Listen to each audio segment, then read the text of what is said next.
दर्जी समाज के युवा वाहिनी सेना जो अभी वर्तमान में एक नई सेना का गठन हुआ है, उसी सेना के माध्यम से संचालनकर्ता के रूप में आपका चेतन पवार भाई हरीश जी है, उनकी पार्टी, जिन्होंने इस कटार की तपोभूमि पर अपने मुकाबले ध्वनि से जो भजनों की प्रस्तुतियां दी है, मैं आप सभी का, आपकी पार्टी का, पीपल छत्री दर्जी समाज की ओर से हृदय की गहराइयों से आभार एवं अभिनंदन आप सभी का इस तपोभूमि पर। सम्मानित आदरणीय सभी चौकियों के पंच पटेल और हमारे बीच में मातृशक्ति एवं समाज के वरिष्ठ जनों, मैं रण क्षेत्र हल्दी घाटी से हूं। जब कभी भी कोई शुरुआत होती है तो मेरे आराध्य देव राणा प्रताप उस क्षेत्र से हूं। मैं सबसे पहले सर्वप्रथम पीपा जी के चरणों में सादर नमन वंदन करते हुए आप सभी से जय घोष का आह्वान करता हूं। बोलो संत पीपा जी महाराज की, संत पीपा जी महाराज की। अब आप मेरे साथ, मैं बोलूंगा दर्जी समाज, आप लोग दो स्वर में बोलोगे जिंदाबाद जिंदाबाद दर्जी समाज, दर्जी समाज। आज जो भोजन की हम सभी ने इस प्रसादी का आनंद उठाया है, ये हमारे नादौरा के पटेल साहब, राजेश जी एवं साहिबी देवी जी एवं रतन लाल जी, जिनके द्वारा ये भोजन प्रसादी का आनंद भी हम लोगों ने उठाया। मैं आप सभी समाज बंधुओं से, आप सभी ने जो ये अपना अमूल्य समय दान दिया है, आज के कार्यक्रम के आयोजन करता एवं सभी चौकरों के अध्यक्ष आदरणीय पटेल साहब एवं समाज के युवा वाहिनी जो नवीन कार्यकारिणी बनी है, उन्हीं सभी सदस्यों को इस कटार चौकरे में आप सभी का हृदय की गहराइयों से हार्दिक स्वागत व अभिनंदन। मैं इसी मंच के माध्यम से इस तपोभूमि कठार में हम आज समाज में थोड़ा कुछ बोलना चाहता हूं, क्षमा चाहता हूं, लेकिन आज हमारा समाज दिशाहीन है। इस युवा वाहिनी सेना का गठन हम लोगों ने जो किया था, उसका यही उद्देश्य है कि समाज में फैली व्याप्त बुराइयों को हम जड़ से खत्म कर देंगे और समाज में किसी भी जाति का साथ हम नहीं देंगे। मैं इस मंच के माध्यम से कहता हूं, अब समाज में जो पिछले 25 साल पहले जो रीत थी, परंपरा थी, वही परंपरा मैं समाज के पंच पटेलों से इस मंच के माध्यम से आदरणीय सभी समाज के बंधुओं से कहना चाहता हूं कि हमारा समाज गलत दिशाहीन हो गया है। कई लोग मुझसे पूछते हैं दागी की परिभाषा क्या है, तो दागी की परिभाषा मुझे देने की जरूरत है क्या? आप सभी बताओ, क्या ऐसा कोई व्यक्ति है जो पढ़ा लिखा नहीं हो और दागी शब्द को नहीं समझता हो?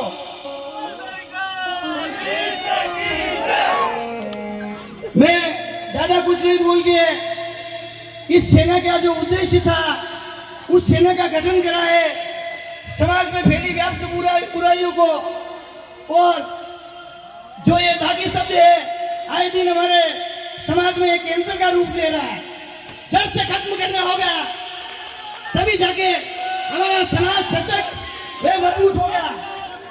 मैं पुनः निवेदन करता हूं कि समाज में विभिन्न गतिविधियां पुनः सुचारू रूप से प्रारंभ हो।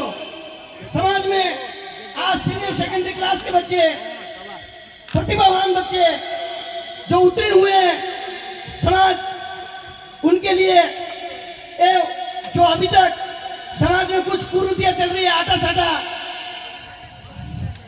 मैं सिर्फ 2-3 मुद्दों पे बात करने के लिए इस मंच के माध्यम से आज यहाँ खड़ा हूं। मेरे सभी युवा साथियों ने अपनी युवा सेना के उद्देश्य के बारे में भी इस मंच के माध्यम से मैं आपको अवगत करवा चुका हूं।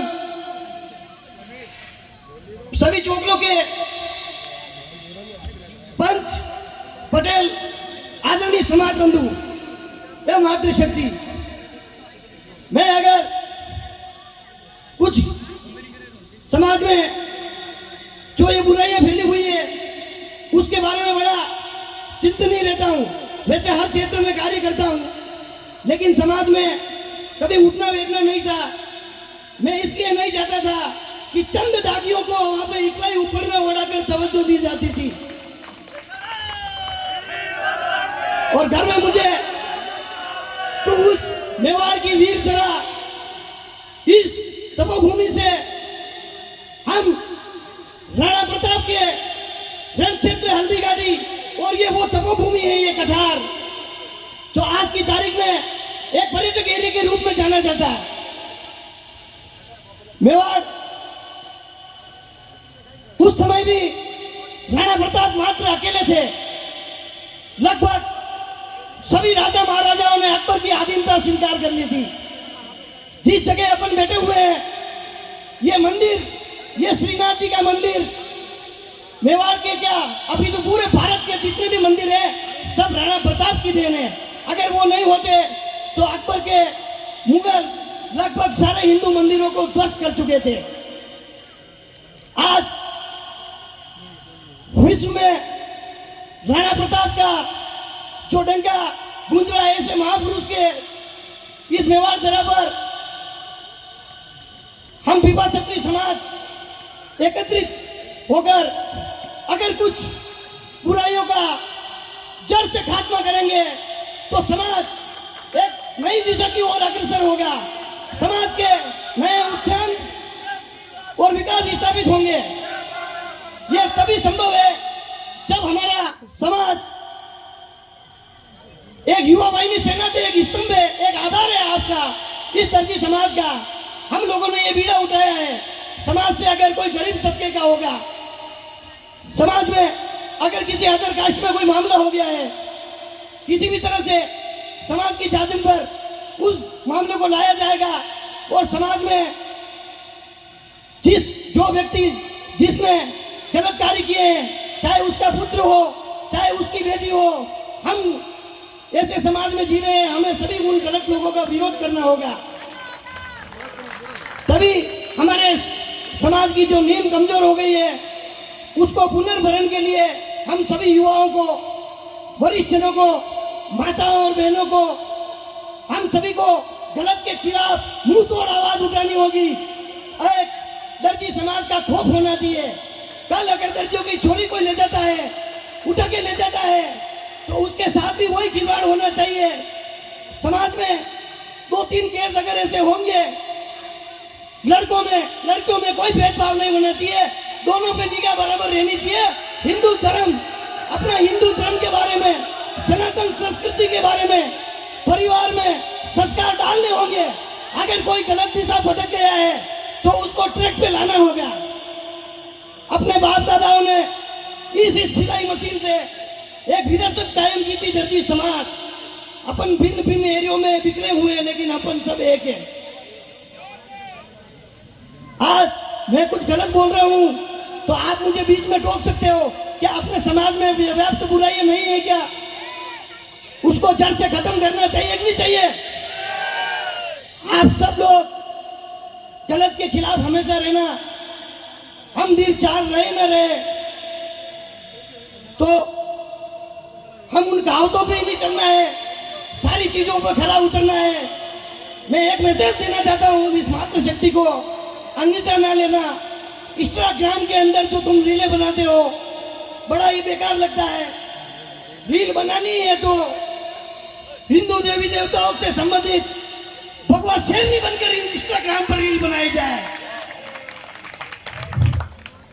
स्त्री, धन और भोजन, ये 3 चीज फर्ज योगी होते हैं। हमें तीनों चीजों पर अपना पूरा फोर्स लगाना है। जो चीज पर्दे योग्य है वो पर्दे में रहनी चाहिए, बेहतर लगता है, अच्छा लगता है। मैं ज्यादा कुछ नहीं बोल के पुनः